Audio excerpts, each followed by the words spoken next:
Okay. I'll be the first to admit I had no idea what to expect from She-Hulk. Absolutely none. I did not know what direction like this show was going to go in. So like episode 1 was fucking hilarious to me. Like across the board 100%.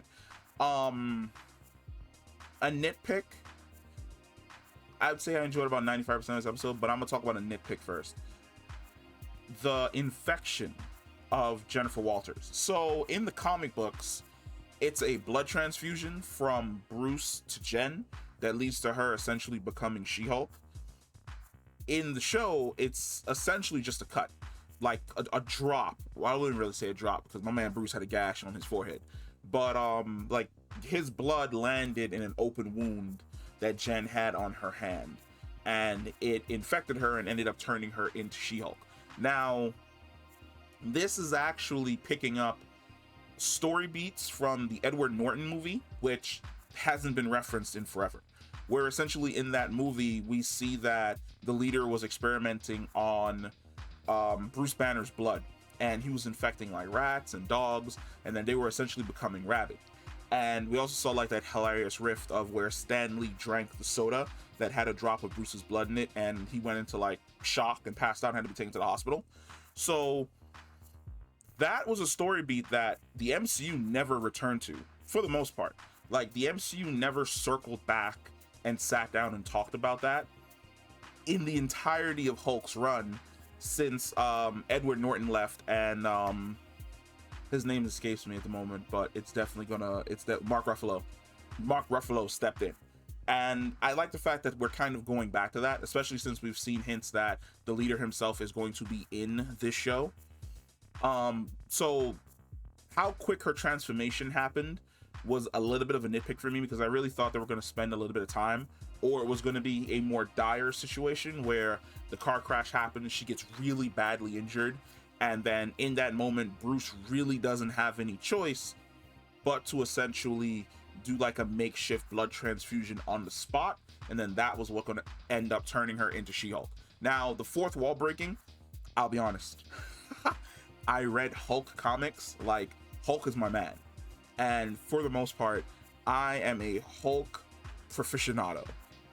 However, when it comes to She-Hulk, I don't even say I stepped into the She-Hulk comic books, so maybe somebody who's actually read the She-Hulk comic books faithfully would be able to confirm whether or not Jen can break the fourth wall in her comics.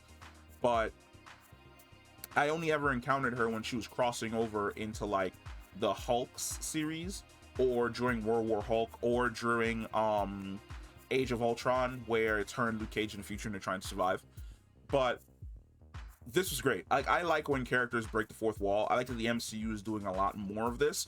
We saw Thor kind of hint to breaking the wall once or twice. We definitely know when Deadpool arrives, he's definitely going to be the one who does it. Across the board, 100%. So it's nice that Marvel has essentially been, dabbling with some fourth wall breaking to prepare us for when Deadpool shows up, because Jen's sense of humor is fucking hilarious.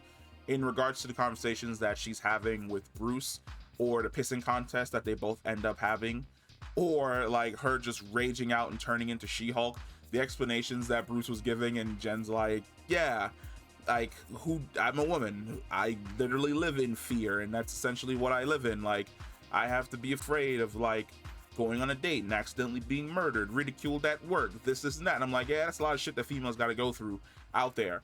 And I also like the fact that they took like a parting shot at a lot of the people who essentially were talking about how, oh, they're replacing Hulk with She-Hulk, and I guess she's gonna be stronger, and and blah blah blah blah blah. So I actually like the fact that like they showed their skill set is completely different. Hulk is big, he's strong, he's fast. When they're throwing the rocks, he like lobs that fucking rock and sends it into orbit and into outer space, and it sounds like a meteor as it just breaks out of Earth's atmosphere. She throws the rock. I like that during the Hulk, I don't really call it like a Hulk smash. It was more like when he does the clap. I like the fact that his clap had power behind it. Like, it knocked her off her feet, sent her back like 10-20 feet, and there was like a gigantic gust of wind. And then when she did it, there wasn't any wind, and he was like, whoa, what? That's it? That's kind of fucking weak. And then like she started doing it really fast because she could do it faster, and instead of it having power, it was incapacitating. It was basically sending out sound shockwaves at like a really high pitch, and that's what got him on his knee. But she had to do like a lot of them in order for him to essentially like fall down and go, you know, holy shit, what the hell was that? So I liked the skill set between the both of them. I like the fact that, like, looking at her, he sees that her mutation is different from his, but they share some similarities, such as the fact that she doesn't have a second personality in her head, which shocks Bruce because he expected that another Hulk would have a second personality in his head. However, I don't think Bruce ever, and this episode really does touch on the fact that I don't think Bruce ever really sat down and dealt with his trauma. And I'm talking about the trauma from both his youth, dealing with his abusive father, the trauma of him essentially being the Hulk, and then also the trauma of losing Tony, which needs to be like a whole different discussion in and of itself. Like the fact that my man Bruce has essentially made it through the entire MCU without ever dealing with his trauma and just keeps like moving forward and not even looking back. I like the callbacks, the conversation between both Jen and Bruce in the car before the accident, where they're talking about whether or not Captain America is a virgin. It's fucking hilarious because we've had those exact same discussions on Reddit. So I liked the banter between the both of them. It really felt organic, as though like they've been cousins or damn near close to siblings who've grown up with each other for like a really long time. Jen doing her thing at work, then the entire court case transformation, and the ending with the song, I think that was fucking great as well. The training montage was also great, and then their fight on the it's not even an island. I thought it was an island, but it's connected to Mexico because she was able to hop in the car and drive away. I don't know why I thought it was an island. The way in which it was shot makes it seem as though it's an island, but it's more like an archipelago, I guess you could say, where it's like it's connected to a mainland by like this really small jut of land. I like the fact that they point out that this is something that Tony got for Bruce, and they even worked together to build the hut. So now the question becomes, when exactly did Tony build this? Like, was it during the blip?